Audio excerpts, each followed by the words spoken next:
প্রধান উপদেষ্টা ডক্টর মোহাম্মদ ইউনূসের সঙ্গে সৌজন্য সাক্ষাৎ করেছেন ইসলামী বিশ্ব শিক্ষা বিজ্ঞান ও সংস্কৃতি সংস্থা আইসেসকোর মহাপরিচালক ডক্টর সালিম এম আল মালিক। সোমবার রাষ্ট্রীয় অতিথি ভবন যমুনায় প্রধান উপদেষ্টার সঙ্গে সৌজন্য সাক্ষাৎ করেন তিনি। এ সময় তিনি 3-0 তত্ত্বকে আইসেসকোর মূল কৌশল হিসেবে গ্রহণের অনুমতি চান।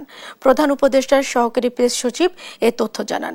বৈঠকে ডক্টর আল মালিক অধ্যাপক ইউনূসের বৈশ্বিক প্রভাব ও উদ্ভাবনী কর্মকাণ্ডের প্রতি গভীর শ্রদ্ধা প্রকাশ করেন। এ সময় তিনি প্রধান উপদেষ্টার সংস্কার কর্মসূচি এবং অন্তর্বর্তী সরকারের পরিবর্তনমুখী দৃষ্টিভঙ্গির প্রতি পূর্ণ সমর্থন ব্যক্ত করেন।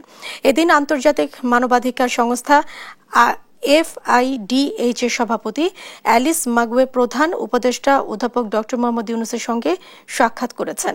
গত 15 বছরে স্বৈর শাসনের প্রসঙ্গ উল্লেখ করে মাগওয়ে জোরপূর্বক গুম এবং ভিন্নমত দমনের বিষয়ে উদ্বেগ প্রকাশ করেন।